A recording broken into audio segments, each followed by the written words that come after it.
Civilians के फौजी अदालतों में ट्रायल के खिलाफ इंट्रा कोर्ट अपील पर समाअत के दौरान जस्टिस जमाल मंदोखेल ने रिमार्क्स दिए कि आर्मी अफसर को इतना तजुर्बा और अबूर होता है कि सजाए मौत तक सुना दी जाती है। जस्टिस मुसर्रत ने एतराज उठाया कि जिस ऑफिसर ने ट्रायल सुना ही नहीं वो कैसे फैसला देता होगा।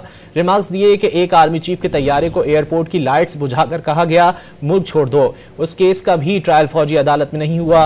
वकील ख्वाजा हारिस ने जवाब दिया कि हाईजैकिंग आर्मी एक्ट में दर्ज जुर्म नहीं, इसीलिए ट्रायल फौजी अदालत में नहीं चल सकता था।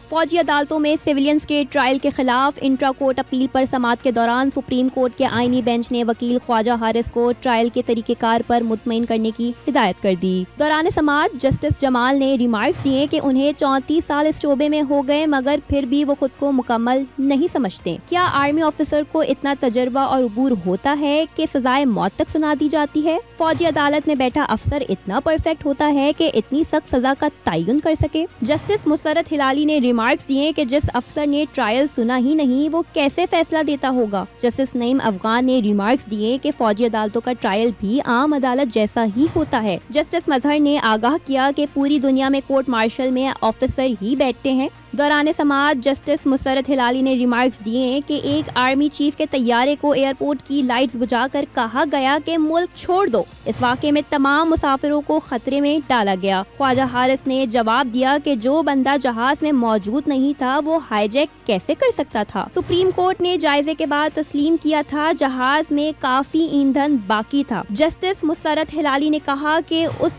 एक वाक़े के बाद मार्शल लॉ लग गया, वो ट्रायल फौजी अदालत में नहीं चला। ख्वाजा हारिस ने मौक़िफ़ अपनाया कि हाईजैकिंग आर्मी एक्ट में दर्ज जुर्म नहीं, इसलिए ट्रायल फौजी अदालत में नहीं चल सकता था। जस्टिस मुसर्रत ने इस्तफसार किया कि अगर हाईजैक जंगी या फौजी तैयारे को किया जाए तो फिर ट्रायल कहाँ चलेगा। जस्टिस मंदोखेल ने हुकूमती वकील को मुखातिब करते हुए कहा कि आपके पास अक्सरियत है, कल हाईजैकिंग और 302 भी आर्मी एक्ट में डाल लें, कौन रोक सकता है। जस्टिस मुसर्रत ने रिमार्क्स दिए कि 9 मई की FIR में सारी दफात इंसदाद दहशत गर्दी एक्ट की लगी थी, फिर उन दफात पर फौजी ट्रायल कैसे हुआ। वकील ख्वाजा हारिस के दलाइल मुकम्मल ना होने पर आईनी बेंच ने समाअत पीर तक मुलतवी कर दी।